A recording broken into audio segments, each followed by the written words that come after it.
और पहलगाम आतंकी हमले के बाद जम्मू कश्मीर में एक के बाद एक ताबड़तोड़ एक्शन हो रहा है। सुरक्षा बल ओवरग्राउंड वर्करों की तलाश कर रही है। आतंकियों के मददगारों को चुन चुनकर दबोचा जा रहा है। 100 से ज्यादा ओवरग्राउंड वर्कर्स पर शिकंजा कसा है। जम्मू कश्मीर में हमारी ये सुपर एक्सक्लूसिव रिपोर्ट देखिए।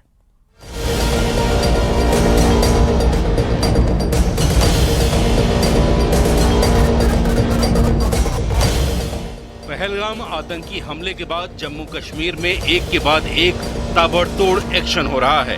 आतंकियों के मददगारों के साथ साथ उनसे सहानुभूति रखने वालों पर भी कार्रवाई हो रही है। ओवरग्राउंड वर्करों की तलाश की जा रही है और आतंकियों के लिए जमीन पर काम करने वाले इन ओवरग्राउंड वर्करों को या तो हिरासत में लिया जा रहा है या उन्हें घरों में नजरबंद किया जा रहा है।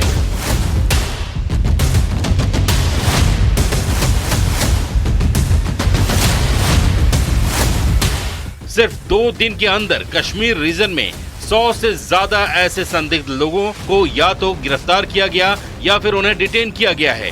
इनमें ऐसे लोग शामिल हैं जिन पर आतंकियों को पनाह देने, उनकी मदद करने, उनके लिए लॉजिस्टिक सपोर्ट देने या फिर गुप्तचरों की तरह काम करने का शक है। न्यूज़ 18 इंडिया की टीम ऐसे ही एक शख्स के घर पहुंची जिसे हिरासत में लिया गया है।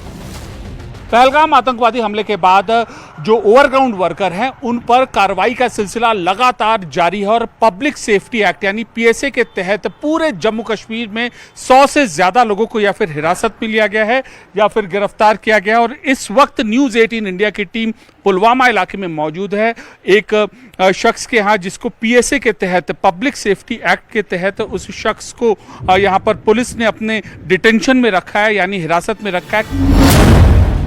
जिन 100 से ज्यादा आतंकियों के मददगारों पर शिकंजा कसा गया है उनमें कुपवाड़ा से 15, हंदवाड़ा से 12 और पुलवामा से 14 संदिग्ध शामिल हैं और इन्हें पब्लिक सेफ्टी एक्ट यानी पीएसए के तहत डिटेन किया गया है। खुफिया एजेंसियों की रिपोर्ट के बाद पुलिस एक्शन ले रही है। जिन पर नजर थी उनके नाम से मजिस्ट्रेट के आदेश पर गिरफ्तारी या हिरासत की कार्रवाई की जा रही है। इन लोगों की पहचान हमले के बाद उनके संदिग्ध मूवमेंट, टेलीफोन सर्विलांस और ग्राउंड इनपुट के आधार पर की गई है। पुलवामा ही वो जगह है जहां पर एक आतंकी का घर ढाया गया था और कई लोग यहां पर इस इलाके में ऐसे 10 से ज्यादा ऐसे लोग हैं जिनके ऊपर यह कार्रवाई पब्लिक सेफ्टी एक्ट के तहत की गई है। इसी तरीके से जम्मू कश्मीर के करीब 1 दर्जन जो जिले हैं वहां पर इसी पब्लिक सेफ्टी एक्ट के तहत कार्रवाई की जा रही है। तो बड़ी यह कार्रवाई है ओवरग्राउंड वर्करों की कमर तोड़ने के लिए। एक और जहां पर उनको चिन्हित किया जा रहा है, उनके पर कार्रवाई की जा रही है, तो दूसरी ओर अब पब्लिक सेफ्टी एक्ट के तहत इस माहौल की आड़ में कानून व्यवस्था बिगाड़ने वाले लोगों पर भी, संदिग्ध लोगों पर भी ऐसी नजर रखी जा रही है। ये वो लोग हैं जो या तो आतंकियों से सीधे संपर्क में थे या फिर हमले के बाद उनके लिए काम करते थे। इनमें से कुछ ऐसे भी हैं जिनके घर से संदिग्ध गतिविधियों के सबूत मिले हैं। पुलिस के मुताबिक ये सभी लोग कानून व्यवस्था के लिए बड़ा खतरा थे। आर्टिकल 370 हटने के बाद पहली बार इतनी बड़ी संख्या में पब्लिक सेफ्टी एक्ट के तहत एक साथ कार्रवाई की गई है। इससे पहले इस तरह की छिटपुट कार्रवाई होती रही है, लेकिन इस बार तादाद और प्लानिंग दोनों में बड़ी है।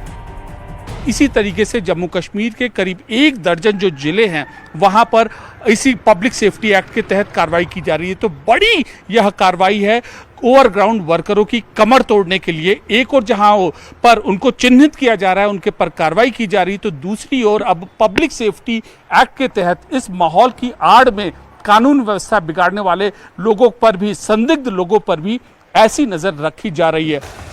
ये वो चूहे हैं जो आतंकियों के लिए बिल में छिपकर काम करते हैं। अब इन चूहों को उनके बिल से बाहर निकाला जा रहा है और ऐसा एक्शन लिया जा रहा है कि आगे से कोई देश से गद्दारी करने की सोच भी न सके। इतना ही नहीं, सुरक्षा बल के इस एक्शन से अब घाटी में आतंक के हमदर्दों के लिए कोई जगह नहीं बची है।